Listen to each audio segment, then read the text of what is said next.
আসসালামু আলাইকুম। সবাইকে স্বাগত জানাচ্ছি গ্লোবাল ভিউজে। আপনাদের সঙ্গে আছি আমি তাসনিম হোসাইন। আজ জানাবো আন্তর্জাতিক গণমাধ্যমে আলোচিত সংবাদ ও বিশ্লেষণ।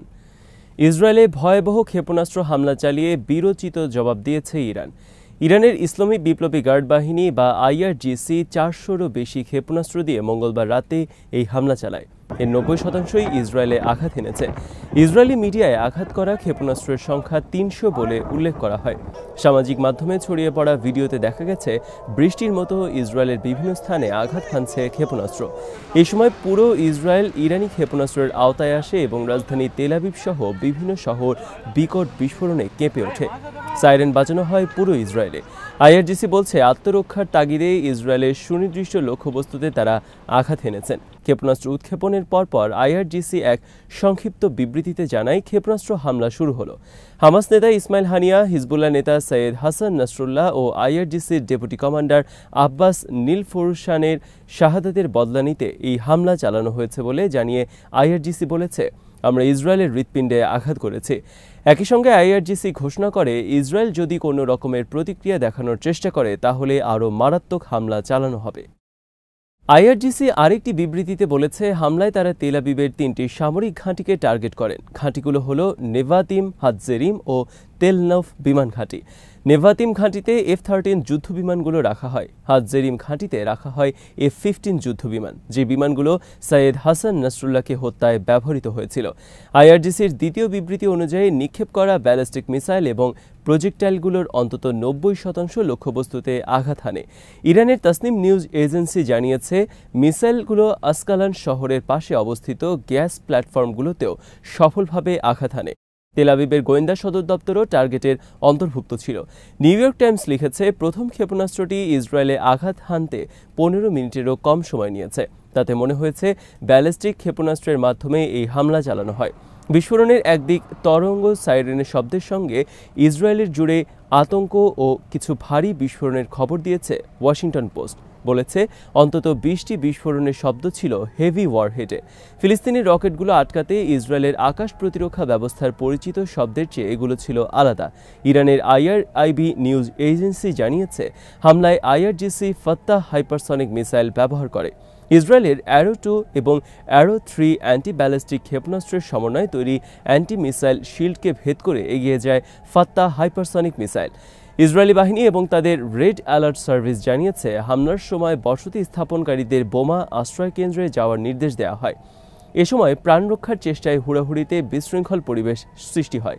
আতঙ্কের মধ্যে পুরো রাত নির্ঘুম এবং প্রার্থনার মধ্যে কাটায় ইসরায়েলিরা। হামলার সময় ইসরায়েলি প্রধানমন্ত্রী নেতানিয়াহু তার মন্ত্রিসভার সদস্যদের নিয়ে ভূগর্ভস্থ বাংকারে আশ্রয় নেন।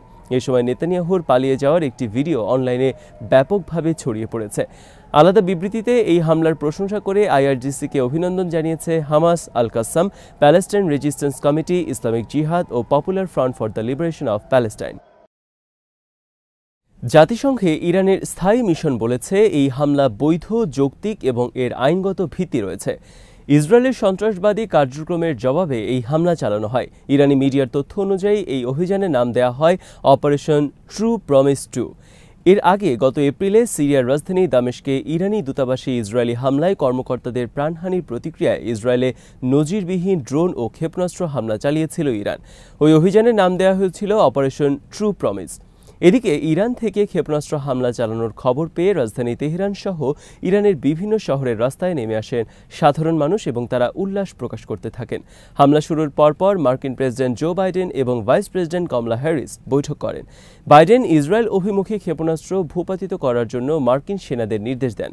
হামলার প্রতিক্রিয়ায় মার্কিন প্রেসিডেন্ট পদপ্রার্থী ডোনাল্ড ট্রাম্প সামাজিক মাধ্যমে লিখেছেন, এই যুদ্ধকে অবশ্যই থামানো যেত, এটি হওয়া একেবারেই উচিত ছিল না। আমি প্রেসিডেন্ট হলে এই যুদ্ধ হতোই না। ইসরায়েলি মিডিয়া বলেছে ক্ষেপণাস্ত্র হামলার পর সমস্ত বিমানবন্দর বন্ধ করে দেওয়া হয়। এছাড়া জর্ডান ও ইরাকের বিমানবন্দরগুলোতেও সাময়িকভাবে বিমানের ওঠানামা স্থগিত করা হয়। এদিকে হামলার পর ইরাকি প্রতিরোধ সংগঠনগুলোর সমন্বয় কমিটি এক বিবৃতিতে মার্কিন বাহিনীকে সতর্ক করে বলেছে তারা যদি ইরানের উপর সম্ভাব্য পাল্টা হামলার হস্তক্ষেপ করে অথবা হামলায় ইরাকের আকাশ ব্যবহার করে তাহলে ইরাক এবং এই অঞ্চলে থাকা মার্কিন ঘাঁটি ও তার স্বার্থ তাদের বৈধ লক্ষ্যবস্তুতে পরিণত হবে। লেবাননের প্রতিরোধ আন্দোলন হিজবুল্লাহ আল মায়াদিনকে নিশ্চিত করেছে ইরানের বিশাল ব্যালিস্টিক মিসাইল হামলার কারণে ইসরায়েলের নেভাতিম, হাতজেরিম ও রামন বিমান ঘাঁটি অকার্যকর এবং মেরামত অযোগ্য হয়ে পড়েছে। ইরানের প্রেস টিভি জানায় 3 ধরনের ব্যালিস্টিক ক্ষেপণাস্ত্র দিয়ে ইসরায়েলে হামলা চালানো হয়। এগুলো হলো কদর, ইমাদ ও ফাত্তাহ হাইপারসনিক মিসাইল। হামলায় জনজীবন ও সহায় সম্পত্তির ক্ষয়ক্ষতির বিস্তারিত তথ্য এখন পর্যন্ত পাওয়া না গেলেও ইসরায়েলি গণমাধ্যমগুলো বলেছে ইরানি ক্ষেপণাস্ত্রের আঘাতে ইসরায়েলের গুরুত্বপূর্ণ সামরিক ও গোয়েন্দা স্থাপনাগুলোর মারাত্মক ক্ষতি হয়েছে। অভিযানে ইরান যে কদর ক্ষেপণাস্ত্র ব্যবহার করেছে তা মূলত 2005 সালে ব্যবহার উপযোগী করা হয়, যা শাহাব 3 মধ্যম পাল্লার ব্যালিস্টিক ক্ষেপণাস্ত্রের উন্নত সংস্করণ। এই ক্ষেপণাস্ত্রের 3টি ভার্সন রয়েছে, যার একটির পাল্লা 1350 কিলোমিটার, আরেকটির পাল্লা 1650 কিলোমিটার এবং সর্বশেষ ভার্সনের পাল্লা 1950 কিলোমিটার। এসব ক্ষেপণাস্ত্রের ওজন 15 থেকে 17.5 টন। এই কদর ক্ষেপণাস্ত্রের উন্নত সংস্করণ হচ্ছে ইমাদ ব্যালিস্টিক ক্ষেপণাস্ত্র। 2015 সালে এই ক্ষেপণাস্ত্র ব্যবহার উপযোগী করে তোলা হয়। ইমাদ ক্ষেপণাস্ত্র মূলত ইরানের প্রথম গাইডেড মিসাইল, যা সুনির্দিষ্ট লক্ষ্যবস্তুতে আঘাত হানার আগ পর্যন্ত নিজেকে প্রতিটি অবস্থায় নিয়ন্ত্রণ করতে পারে। ইমাদ ক্ষেপণাস্ত্র 1750 কেজি ওয়ারহেড বহন করতে পারে এবং 1700 কিলোমিটার পথ পাড়ি দিতে পারে।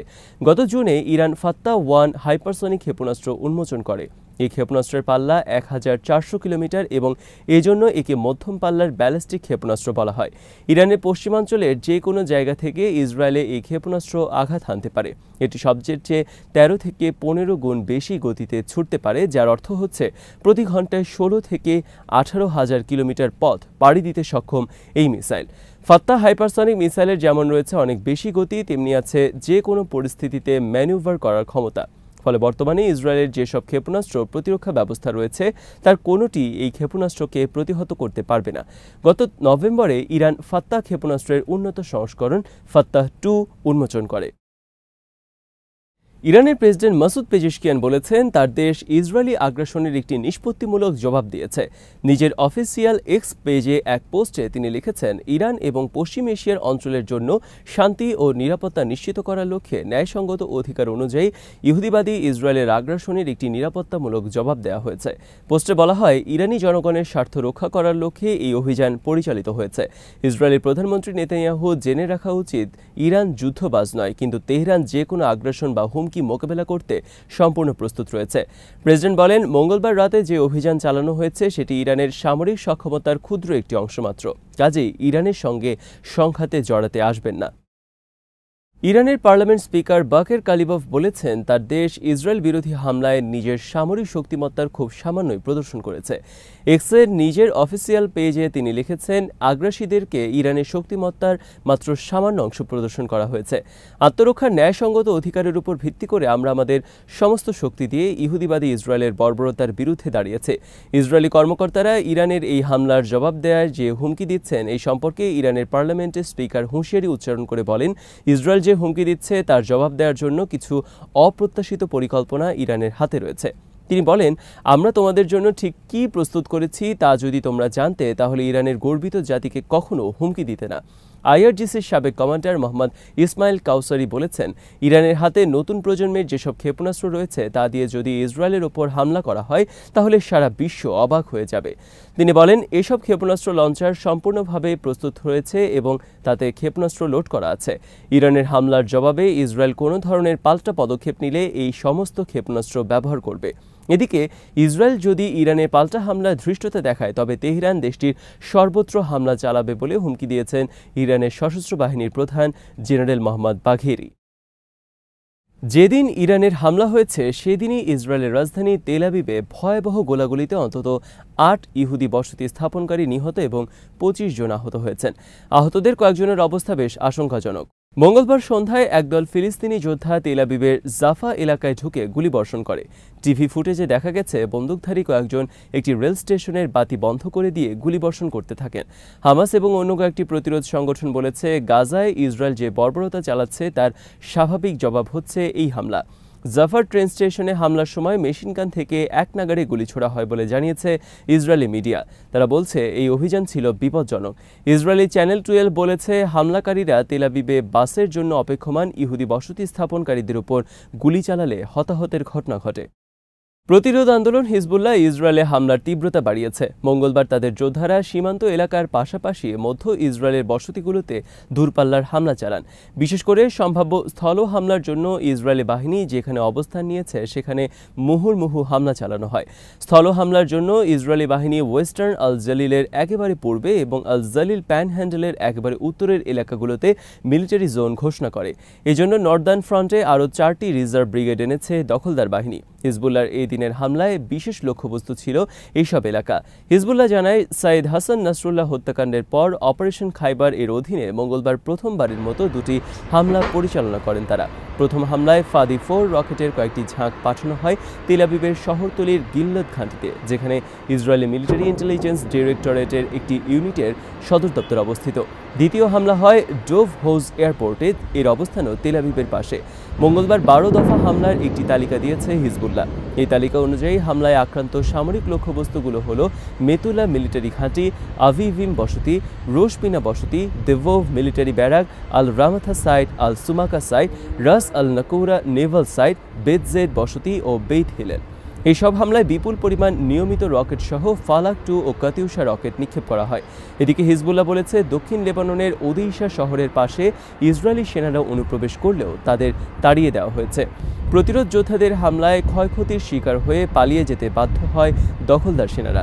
ইসরায়েলি মিডিয়া বুধবার জানিয়েছে, উত্তরাঞ্চলের হাসপাতালগুলোতে ভিড় বাড়ছে। হেলিকপ্টারের মাধ্যমে হিজবুল্লাহর হামলার শিকার হতাহতদের হাসপাতালে আনার কাজ চলছে। ইয়েমেনের হুথি আনসারুল্লাহ সমর্থিত সশস্ত্র বাহিনীর মুখপাত্র ব্রিগেডিয়ার জেনারেল ইয়াহিয়া সারি মঙ্গলবার জানিয়েছেন, লেবানিজ ও ফিলিস্তিনিদের প্রতিরোধ সংগ্রামের প্রতি সমর্থন এবং ইয়েমেনে মার্কিন ব্রিটিশ আগ্রাসনের জবাবে তারা 3টি অভিযান পরিচালনা করেছেন। তাদের নৌ, ক্ষেপণাস্ত্র ও ড্রোন বাহিনী এই অভিযানগুলো পরিচালনা করে। লোহিত সাগরে কর্ডেলিয়া মুন নামের একটি ব্রিটিশ তেল ট্যাঙ্কারে 8টি ব্যালিস্টিক ও ক্রুজ ক্ষেপণাস্ত্র, একটি ড্রোন ও একটি ক্রুবিহীন সার্ফেস বোট ব্যবহার করে প্রথম হামলাটি হয়। এতে জাহাজটির মারাত্মক ক্ষয়ক্ষতি হয়। দ্বিতীয় ও তৃতীয় অভিযান পরিচালিত হয় ভারত মহাসাগরে মারাথোপোলিস নামে একটি ট্যাঙ্কারের বিরুদ্ধে। ইসরায়েলি বন্দরে ভেড়ার উপর ইয়েমেনি নিষেধাজ্ঞা অমান্য করায় এতে হামলা চালানো হয়। মারাথোপোলিসকে প্রথমে একটি উইংড মিসাইল, পরে একটি ড্রোন দিয়ে সরাসরি আঘাত করা হয়। এছাড়া মঙ্গলবার ইসরায়েলের এইলাতে 2টি সামরিক লক্ষ্যবস্তুতে হামলা করে হুথি বাহিনী। এতে 4টি সামাদ 4 ড্রোন ব্যবহার করা হয় এবং নিখুঁতভাবে ড্রোনগুলো টার্গেটে আঘাত হানে। সিরিয়ার দেইর এজোরে কনকো এবং আল ওমর তেলক্ষেত্রের মার্কিন ঘাঁটিতে মঙ্গলবার মিসাইল হামলা হয়েছে। তেলক্ষেত্রের সূত্রগুলো আল মায়াদিনকে বলেছে, কনকোর ঘাঁটিতে 10টিরও বেশি মিসাইল আঘাত হানার পর সেখানে আগুন ধরে যায়। একইভাবে মিসাইল আঘাত হানে আল ওমরের মার্কিন ফ্যাসিলিটিতে। 2 দিন আগে কনকো গ্যাস ক্ষেত্র অবস্থান নেওয়া মার্কিন সাঁজোয়া বাহিনীর হেডকোয়ার্টারে ড্রোন হামলা হয়েছিল। দামেস্কে ইসরায়েলি হামলার পর সেখানে মার্কিন ঘাঁটিগুলোতে আবারও হামলা হলো। মঙ্গলবার রাতে ইরানি হামলার পর নেতানিয়াহু বলেছেন, ইরান বড় ভুল করে ফেলেছে, এজন্য তাদের চড়া মূল্য দিতে হবে। এ সময় পাল্টা হামলারও ঘোষণা দেন তিনি। এদিকে লেবাননে ইসরায়েলি বর্বরতা অব্যাহত রয়েছে এবং মঙ্গলবার সেখানে বিমান হামলায় 55 জন নিহত হয়েছে। দক্ষিণ লেবানন থেকে অধিবাসীদের সরে যেতে বলেছে ইসরায়েলি বাহিনী। লেবাননের দুর্যোগ ঝুঁকি ব্যবস্থাপনা ইউনিট জানিয়েছে, গত বছরের 8 অক্টোবর থেকে লেবাননে ইসরায়েলি হামলায় 1873 জন নিহত হন। গাজায়ও মঙ্গলবার প্রাণহানির ঘটনা ঘটেছে। 7 অক্টোবর থেকে শুরু হওয়া হামলায় এ পর্যন্ত 41,638 ফিলিস্তিনি নিহত হয়েছেন, যাদের অধিকাংশই শিশু ও নারী। আজ এখানেই শেষ করছি। সবাই ভালো থাকুন, সুস্থ থাকুন আর দেখতে থাকুন বিডি ভিউজ। চ্যানেলটি ভালো লাগলে সাবস্ক্রাইব করুন, সংযুক্ত থাকুন আমাদের ফেসবুক পেজে। আল্লাহ হাফেজ।